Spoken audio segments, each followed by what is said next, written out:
Welcome to the David Spisak Show. I am absolutely delighted that you're able to join me, and I'm very thankful, as always, that you've taken the time to join. And as you take the time to join, I don't take myself very seriously. Anybody who knows me can tell you that, but I take this very seriously. My intention is always to deliver great value. I feel like I got a little bit of a life hack today because we're going to be joined by Elgie Bright, and Elgie is the chair. He's the Automotive Industry Chair and Automotive Department Chair of the one and only Northwood University. More on that later, why I call it the one and only. Spoiler alert, because it is. But first and foremost, Elgie, I want to welcome you to the podcast. I want to thank you for taking the time to join me. I've appreciated all you've done for the industry and generosity every time I see you. And this is truly an honor for me. Well, it's an absolute treat for me, and I appreciate the kind words. But obviously, I endeavor each time that I have a guest to be able to accomplish a couple things. First and foremost, obviously, I want to deliver great value. I have just no lack of confidence whatsoever that you're going to over-index there. The other thing that I would love to do is to give people an opportunity to be able to get to know somebody at a different level. I love to find out the defining moments in people's lives. Like, if you think about it, we were joking around a little bit before we started, but if somebody was to just wake you up like Austin Powers style and you like, where am I? How did I get here? It's interesting for people who are listening to learn, how did you get here? One of the cool things about this business is there's about 1,000 ways or more to be able to achieve great things in this business, to leave a positive mark, and to do something pretty great for yourself, your family, and your community. Do you agree with that? Love the defining moments. I'm going to have to use that. That's good. And yeah, you can feel free to use that as trademarked. I'll send you a licensing agreement. Don't worry about it. We'll just do it on a recurring credit card. You won't even know.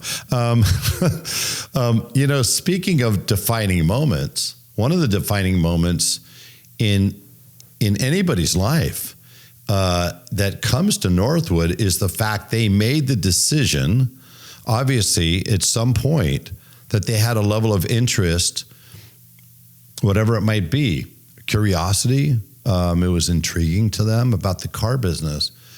But they didn't just kind of look it up or research, get online, use AI to find out something about it. I mean, they kind of went all in.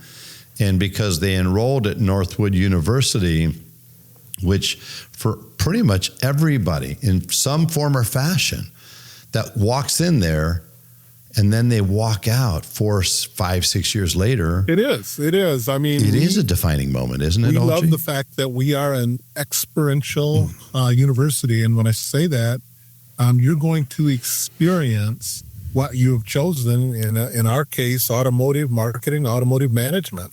And you're going to experience that through the thought leaders and subject matter expertise that we have come in the classroom. You're going to experience it through the internships you do during the summer. You're going to experience it by going to the big conferences like NADA.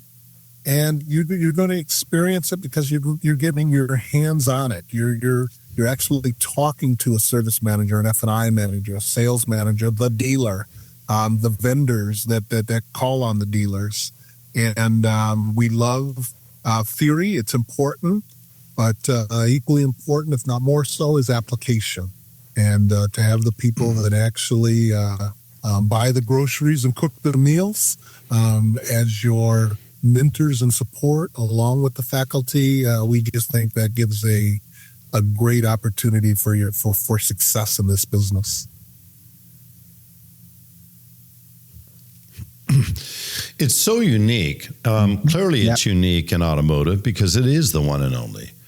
But I think it's very unique if you were to kind of, pull back, if you will, if this was a camera and you were to pull back, as sometimes you see somebody, you have some film or TV show, they start out looking at like a person, they pull back and now they're up here and then they back to the city. And ultimately, all the way up to seeing the country and maybe even from outer space. If you were to pull back the camera like that, I don't know if there's another Northwest University like institution out there is there a Northwood for plumbing or a Northwood for electrical or a Northwood for certain things? There are definitely accredited universities everywhere that have programs if you want to be a veterinarian, you want to go into construction, things of that nature. But I think it's truly unique that you have something that is hyper-focused on this singular industry. I agree. That's the reason you exist. Would you agree? And we, to that extent, the dealer is not only in the center of the community, we put the dealer on a pedestal, and that's not a pedestal to worship them so much. Certainly we're fans, but we see the automotive industry revolving around those transactions that happen at the dealership. I, had the wonderful opportunity to work 20 years for General Motors, a great manufacturer. Have interacted with other great manufacturers. But if you go out to your highway, 75, 10, 65, 80, 90, and see all of those vehicles, with the exception of the very recent exceptions of like Tesla, every one of those vehicles came to a franchise new car dealer, and may have been remarketed many times after that, used cars, but it came to a franchise dealer. And so realizing what we mean to the GDP, to the economy, to the community, puts the dealer in a special light in our estimation. And for us to be the school, the university, 4-year degree that celebrates that particular profession, and everything that supports that profession is unique. And we realize that, and we don't take that for granted. And you have something else that's unique. You just maybe think about this. Get this for anybody listening. Now, you could go to, many fine colleges and institutions out there, universities that do offer, curriculums on obviously a whole host of industries, whether it's electronics, computers, cybersecurity, or whatever it might be.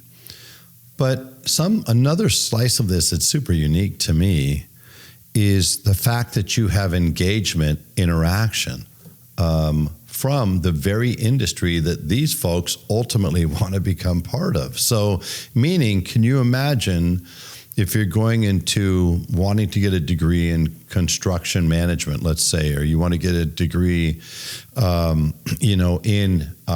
computer science with a focus on AI?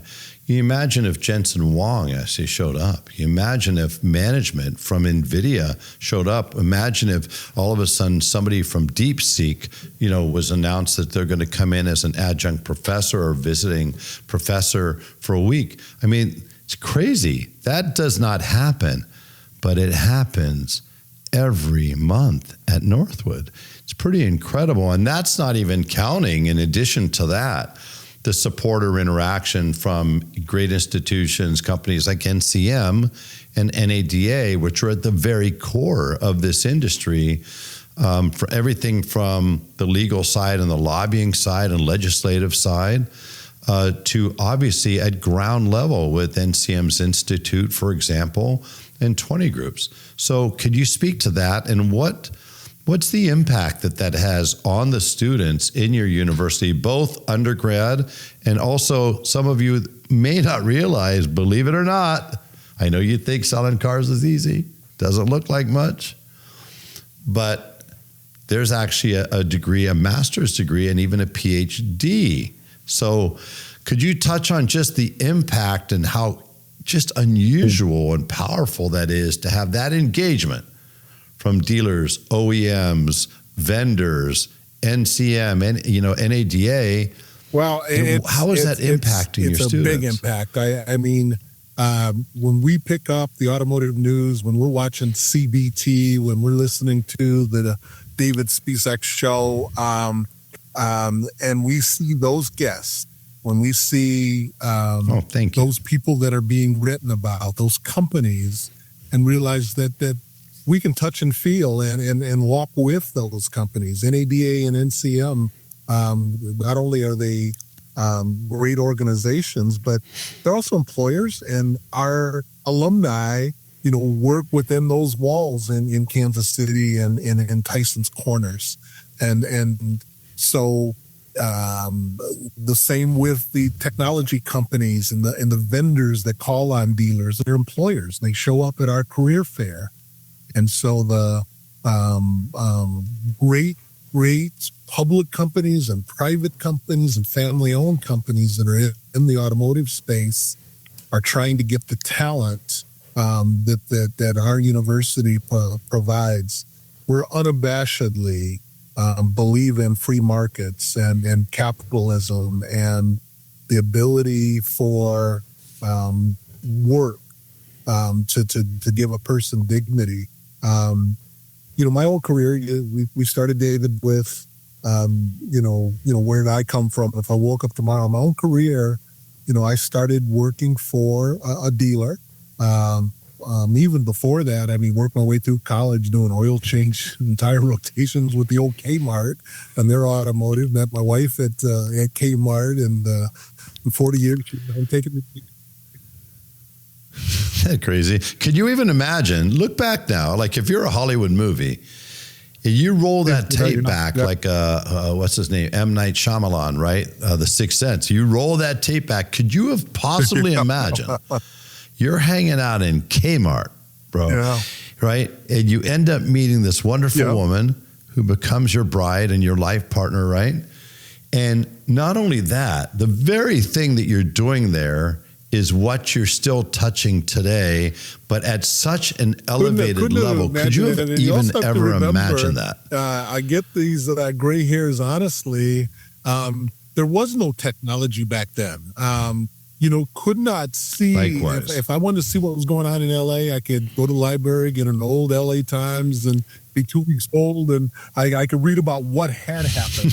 Our students today can see what's happening in LA in real time. They can pull up the radio stations and television stations, the cameras there. And for me, looking into the future was looking into a black and white television and seeing things like the Jetsons. And imagining that those things. Yeah. Yeah.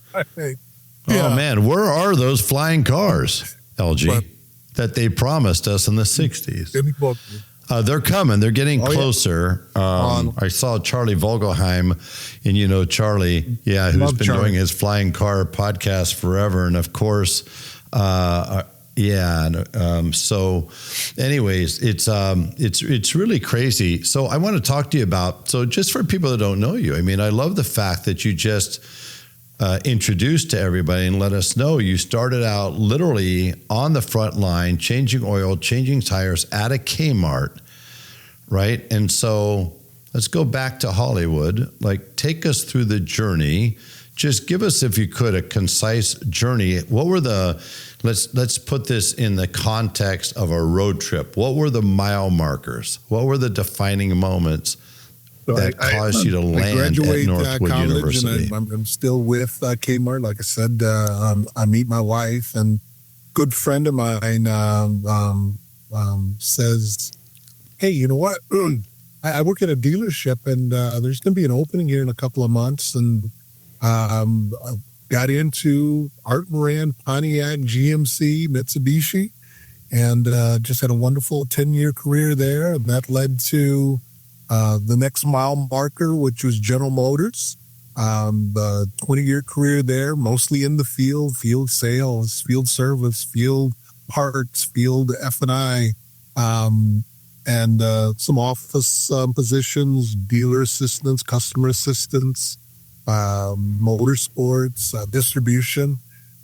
And at General Motors, I get the wonderful opportunity to come to Northwood, because Northwood has a partnership with General Motors and gives, in that partnership, at the time there was called a DEMBA, which is a dealership executive MBA.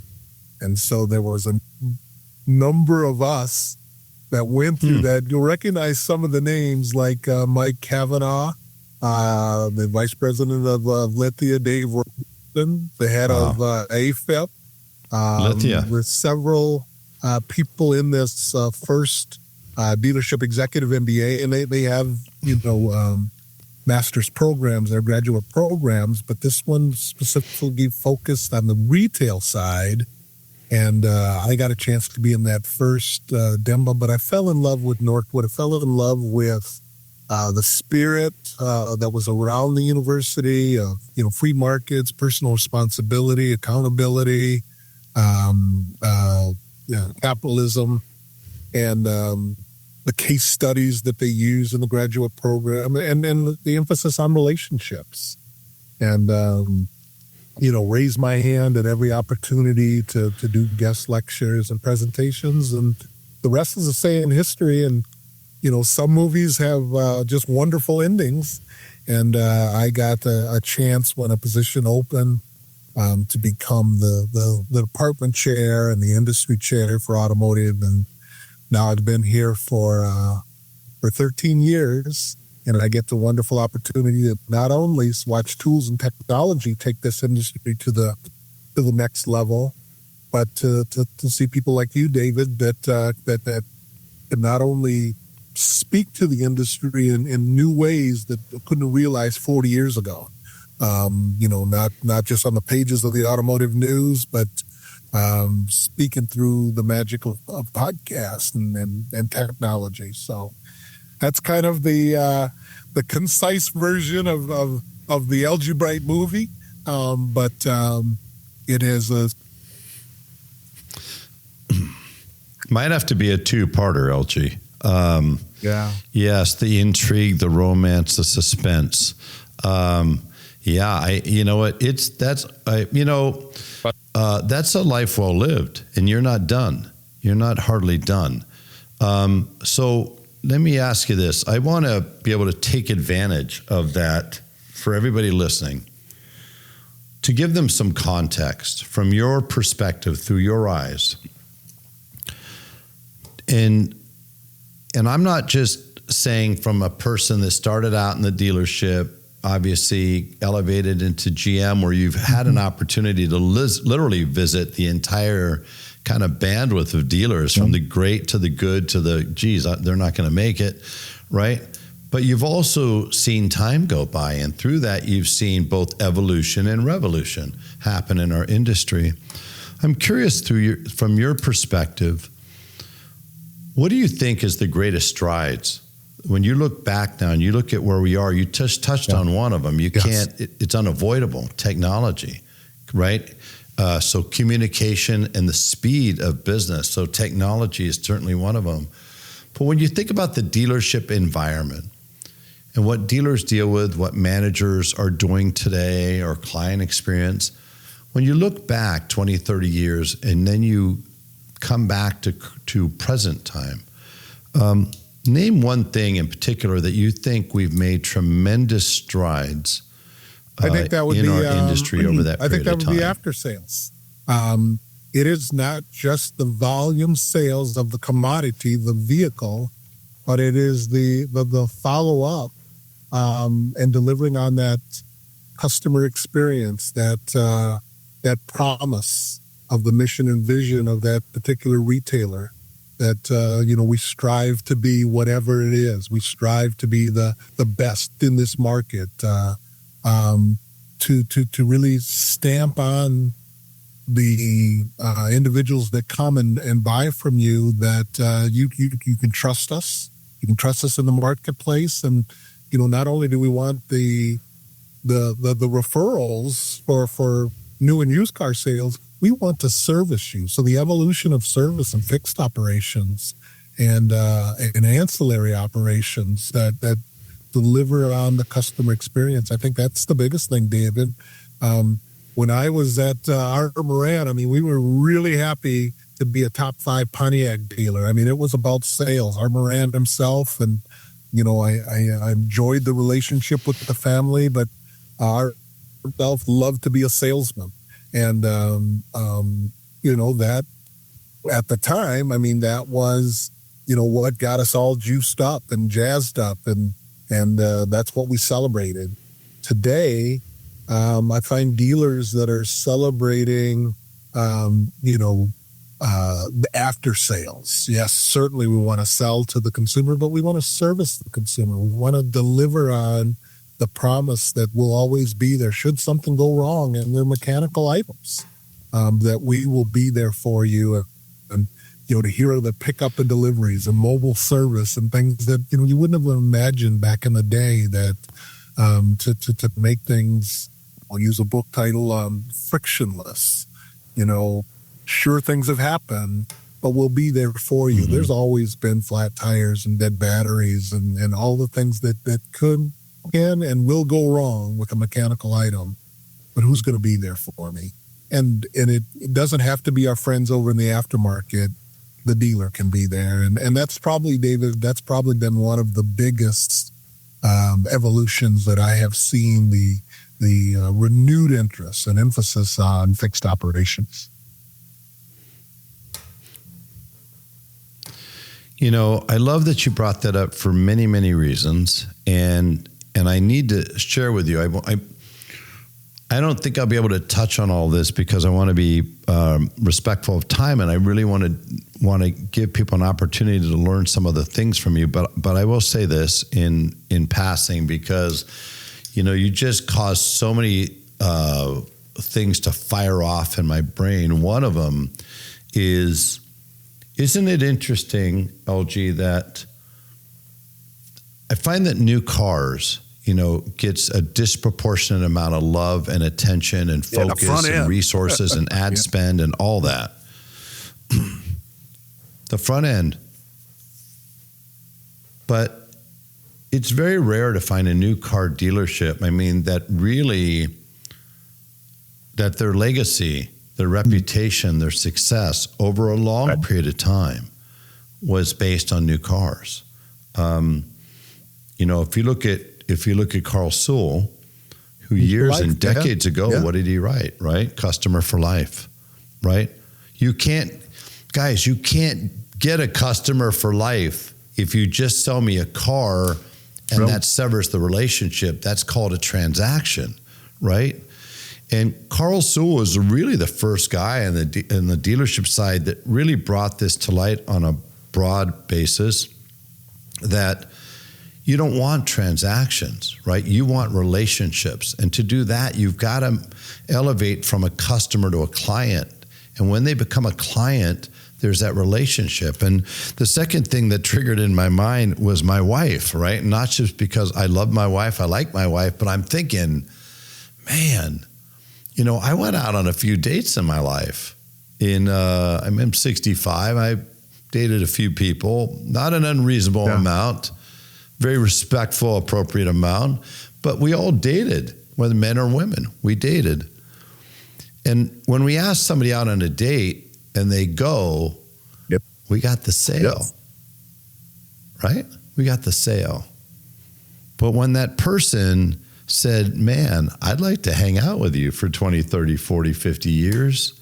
Okay, we got customer for life. We got a partner for life. When you hear about somebody who celebrates their 50th, 60th, 70th anniversary, I don't think there's any human, I don't care what you think about the context of relationships, you believe in marriage or not, whatever it might be, what religion you are, where you come from, what culture.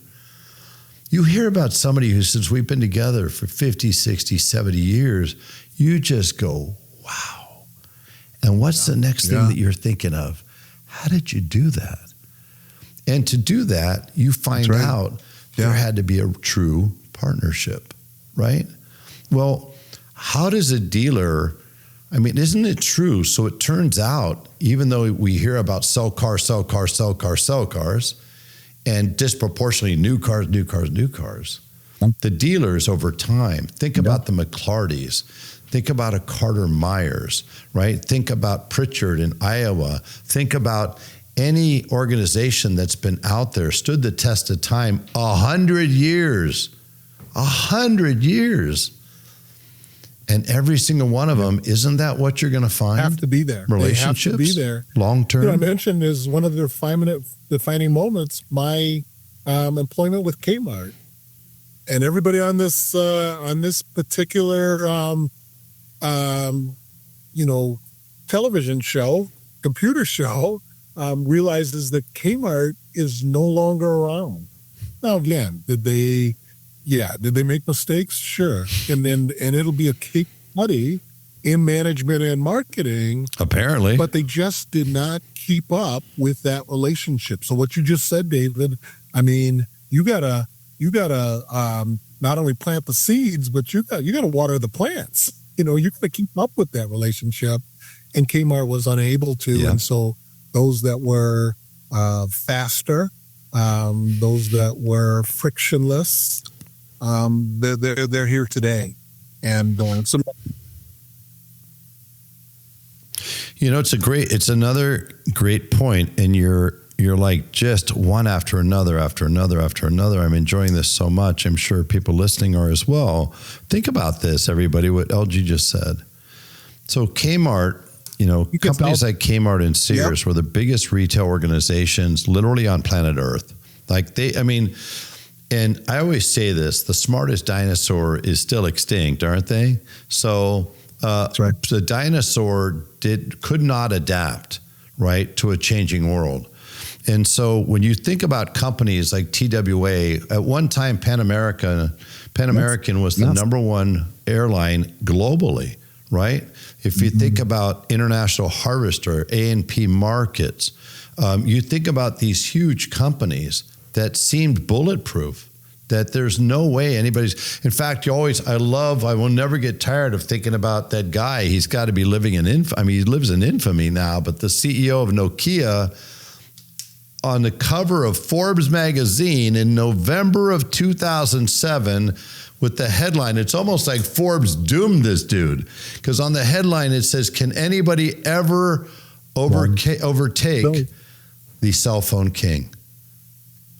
Now, just 2 months before, a guy in a mock turtleneck and a washed out pair of jeans named Steve Jobs held up a device for the first time ever. San Francisco, I was there. San Francisco, Steve was a customer of mine for years. So at the Mercedes store, he held up this device 2 months before that came out. Anybody listening holding a Nokia right now? Whatever happened to the cell phone king? He's gone. Nobody even thinks about him anymore, right? The CEO of Palm Pilot said, there's no way a computer company could make a phone. So Kmart, I always think about it this way, LG. How many years of a head start did Kmart have? Did Pan American have? Did A&P have? Did International Harvester have? Did these companies have? And yet they're no longer here. In fact, 50% of the S&P 500 companies from 2000 are not on that list anymore. Adapt or die, right? So Walmart comes in. Right. Kmart is focused on what? Purely transactional, everybody. Sell the goods, sell the goods, sell the goods. You come in, you buy gum, you buy batteries, you buy clothes, you leave. Walmart said, what if we put somebody at the door, right? What did that person do? What did that person do at Walmart? The person at the door, what did they get paid for? That's it. How are you? Welcome to Walmart. Right? Right off the bat, you walk in and you go from transactional to a relationship. Walmart did something else too. I admire that company so much. So all of a sudden, a little upstart called Amazon starts eating their lunch. And it starts out with just gnawing of your market share. You go, well, that's interesting. And then it gets bigger and bigger and bigger. So many companies. Look at Macy's, right? Struggling, right? Look at Neiman Marcus. Look at Bloomingdale's. Look at Mervyn's, who closed down. Look at all these these retail giants gone, right? Walmart literally sees their life flashing before their eyes. And what do? they acquire a small upstart competitor who has the audacity to think they could compete or at least cause a problem for Amazon. It's a company called Jet. Many of you may not remember them, but Jet started to be a competitor of Amazon. What did Walmart do?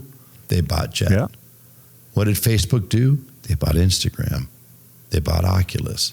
And when Walmart bought Jet, you look back now and you look at all the retailers over a 10-year period of time, and there's only one other than Amazon that had positive growth, and it's Walmart, right? Isn't that amazing? What do dealers have to do, in your opinion? You see all these really amazing minds come into your organization, your university. What are you hearing from some of those minds that makes you go, hey, retail automotive is in good shape, like where we're going? What do we have to do? I asked you, what's one thing that's changed? What's one thing that you would say is unfinished business, something that we could do, ideas you're hearing, that dealers should be considering right now that will be their version of Jet, that will allow them in the midst of disruptors? Maybe, the Chinese are going to come. Ultimately, they will. Don't bet against it. Well, dealers so have what to can be we do easy to deal on the with. retail just dealership plain side, and simple. LG? It's got to be frictionless, and we have to look at things through a customer's eyes. How many times have we been into dealerships and we hear, and this isn't often, this isn't the biggest portion of dealers, but I can tell a dealer that's not going to be around long when they speak of customers in unkind terms, as if they're an annoyance, as if they are, something other than what they are. And that is somebody that wants to do a transaction with this business in town. I want to get my mobility needs. I want to buy them and service them here. But as long as we're willing to schedule them out to Tuesdays from today when they can get an oil change done today, as long as we're willing to not give them the answers to their questions when they can get the answers to their questions today, we'll always be that dinosaur that's living on life support, and that's just the truth. At the end of the day, the market's good at stuff. LJ, I was talking to a group of dealers. I couldn't agree with you more. I was talking to a group of dealers, and I said, I need to understand, how many of you would say that you have an obsession, a real focus, a real interest, a genuine desire to deliver an exceptional client experience? What percentage of dealers put their hands up, LG? A lot of them probably put their hands 100. up. That's the intent, right? And the assessment is the behaviors. But, yes. So this is my question. I said, so explain to me, what part of your obsession with delivering me an exceptional experience is stealing my trade? Okay, because you've got companies like CarMax and Carvana. Again, think about Kmart. Think about Pan American. We've had a decades and decades head start on the CarMaxes and Carvanas. And CarMax came in and said, I don't know why we're focused on selling cars. Let's focus on buying cars. Let's focus on making that part of the process easy. Now, why? LG, I tell dealers all the time, if you tell me after you showed me a car, you got me 7 shades of excited. I mean, I see myself in the mirror of your building and I'm like, doggone it, I don't know if I've ever looked better than I look today in this new car. I want to get this new car. And then we walk in and 5 minutes later, you're telling me, go ahead and sit in the office. I need my used car manager to appraise your car. That fast, am I thinking about the excitement of buying your car anymore? Or am I thinking about the PTSD that you just triggered? Because if I've ever shopped for a car, I know what's coming.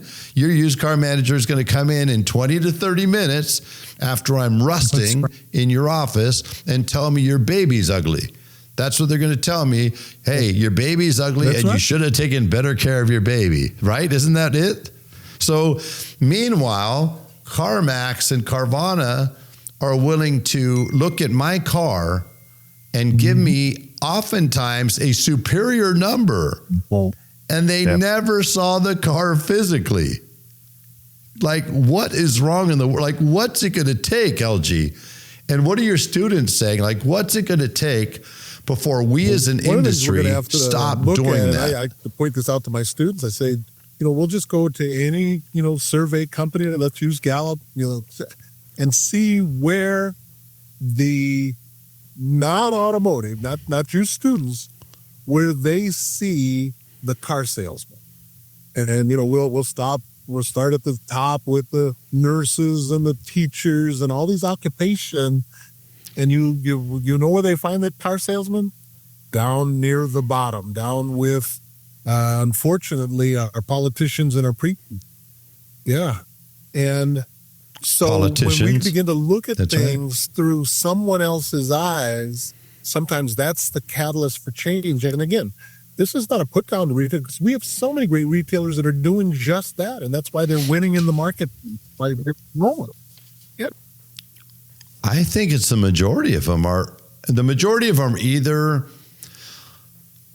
the majority of them, first of all, are, I think, incredibly genuine in their intentions. And I think they're very intentional and purposeful in achieving that. Now, it doesn't mean they don't get a rogue employee once in a while. That's the job of leaders and managers, to root those out and get them out. But I believe most of them are genuinely intentional. And I think because of that, I do think that we have made some really great strides. I think the danger is thinking that we're there. And we're not there. I think that we certainly can go farther. The difference, don't you think, for a lot of people from a customer's perspective, as you said, LG, people that start online in their shopping process and then they end up in your store, a question is, did they perceive a difference? If they started online and it's frictionless, it's actually a single point of contact and there's no negotiation, right? And it's easy. There is no PTSD.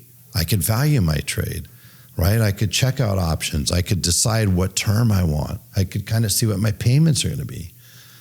Yeah. And if they walk into your store and it's seamless from online to offline, you're getting close. We're not. But I think that we're not there yet. The customers start in their forums and their reviews and they start talking about, and it's happening to some degree, but the great experience I'm getting at X, Y, and Z, just like your favorite restaurant, just like your favorite hotel, your travel, all of a sudden that's going to become the it place.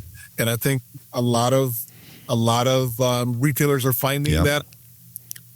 Yeah. Oh, yes. Yes. They have achieved that. Some dealers have achieved that. It's that bottom 10%. It's just like having a group of employees.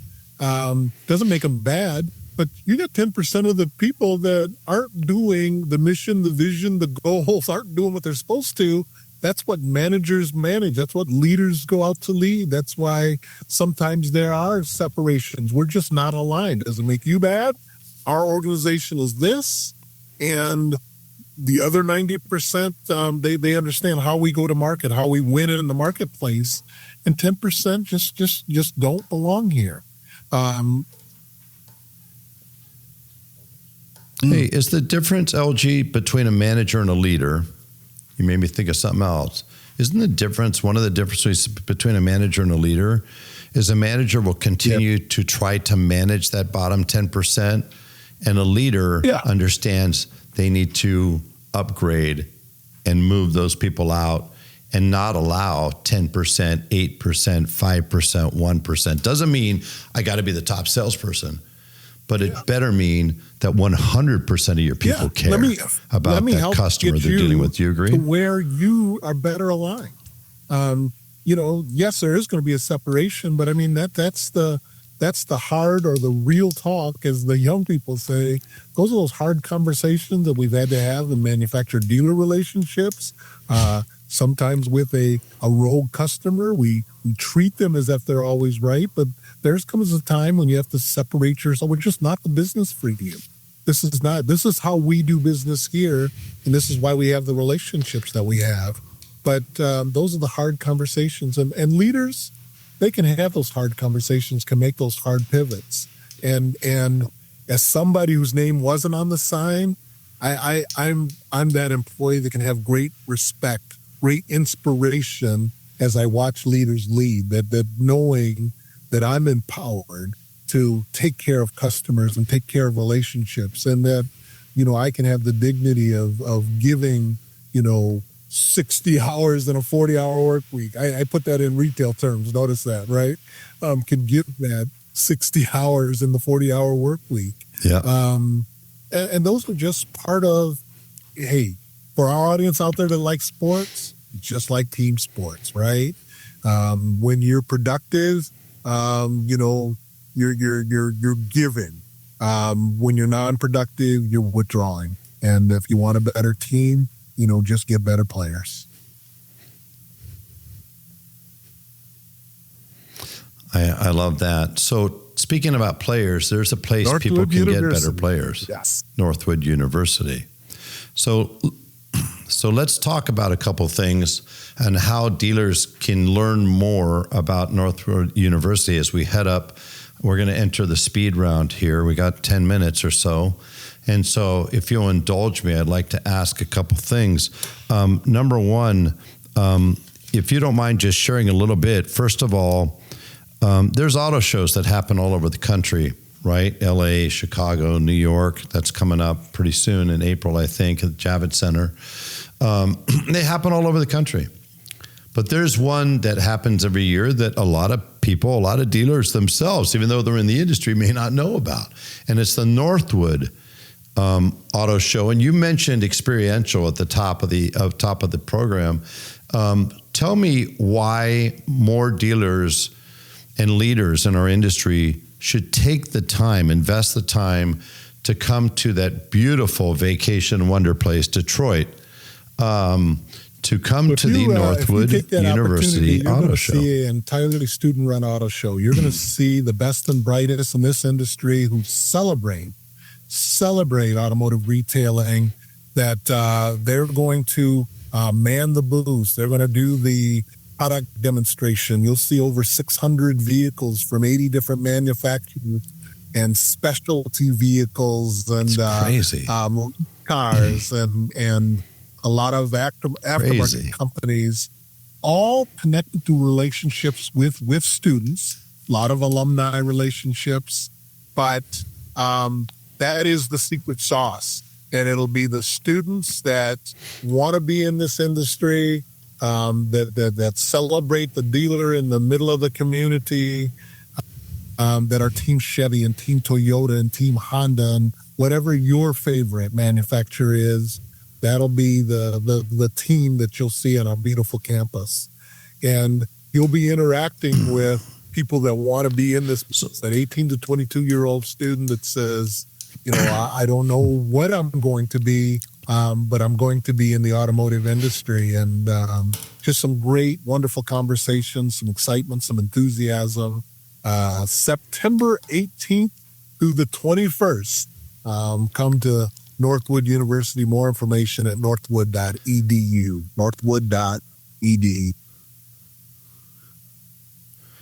So check that out at northwood.edu and check out the automotive show. You're going to see all the new models, and you probably are going to see an old model, me, out there, because I'm flying out to spend time with the Northwood University students. I'm excited, and thank you for the invitation expert like to you, be David, visiting. Walking around the campus. So, and again, for us, we're fans of the industry and the thought leaders, subject matter experts, and you're certainly high up this.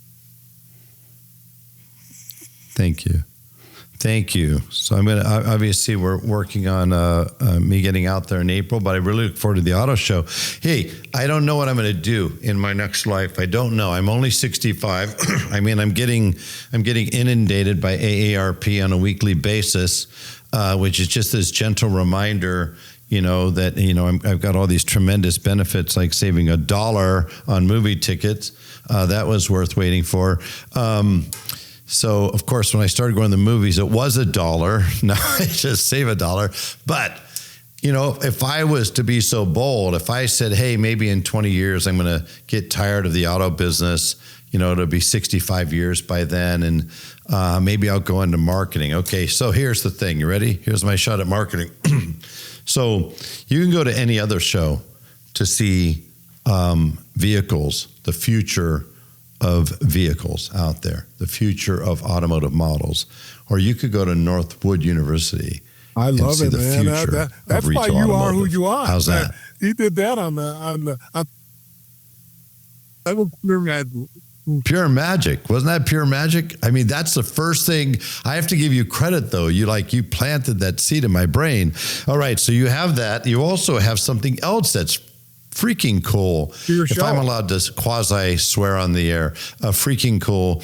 And I noticed, you dropped the real talk in there, so don't even test me to go on the hip talk, because I'll drop. I mean, if you want to talk cooking, I'll talk cooking, right?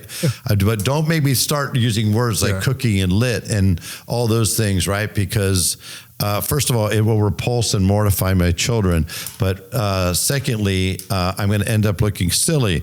Let's talk about your high school camp as we wrap up. Your high school camp is also very unique to Northwood. You want to talk about the future of retail automotive. Holy cow.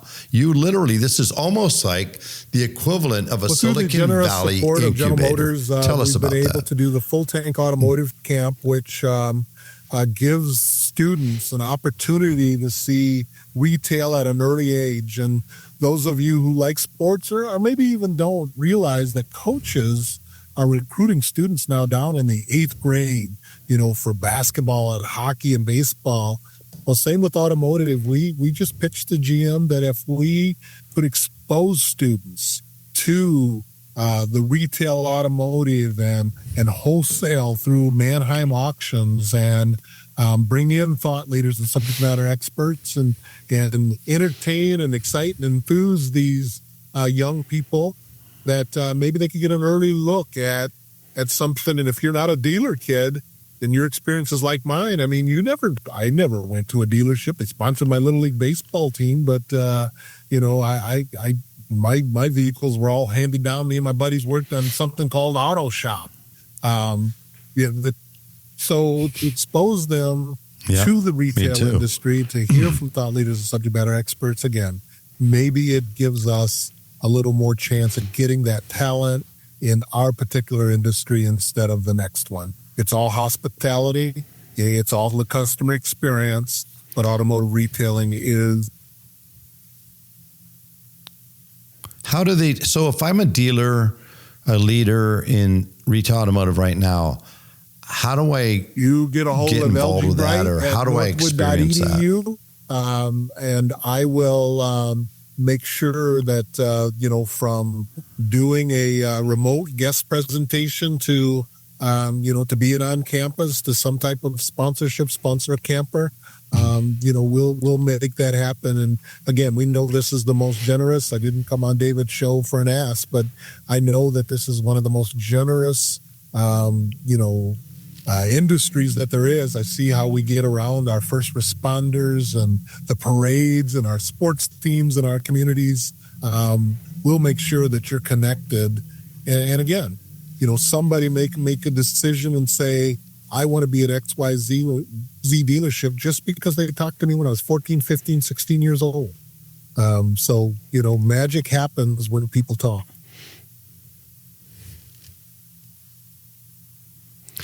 So, so Elgie, we were talking, and for everybody listening, and we're going to try to do, if we were able to pull this magic off, you already heard it. If not, we were going to do a walk-on song.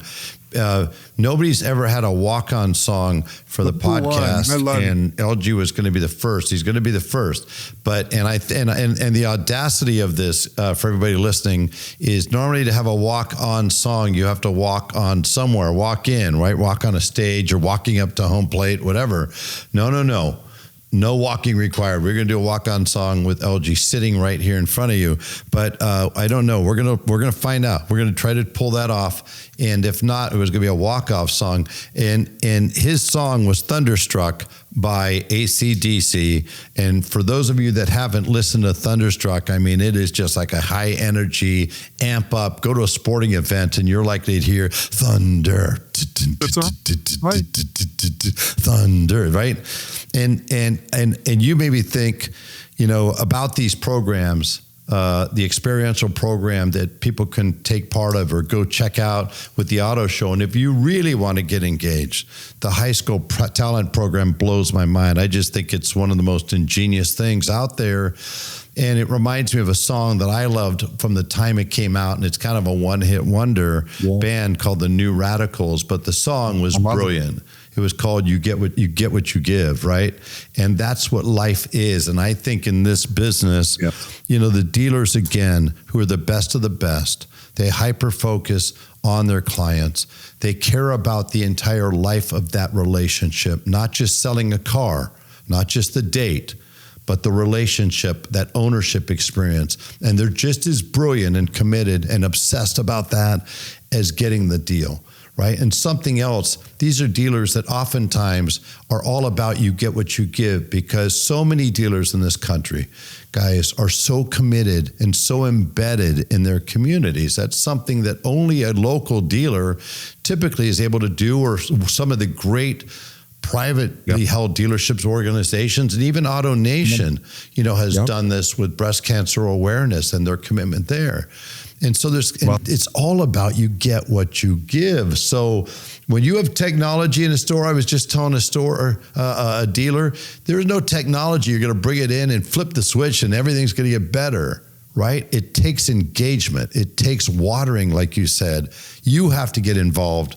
And so when it comes to things like this high school program, what a tremendous opportunity for you to give back and to get involved with the future of this industry. But in the process, something tells me you're going to get something pretty great out of it as well. And speaking of which, LG, I got more out of this than I could have. I knew it was going to be fun and I was going to learn a lot, but this has been tremendous. And I joked around that the Elgie Bright story, the movie's probably going to have to be a couple sessions. I hate to say this.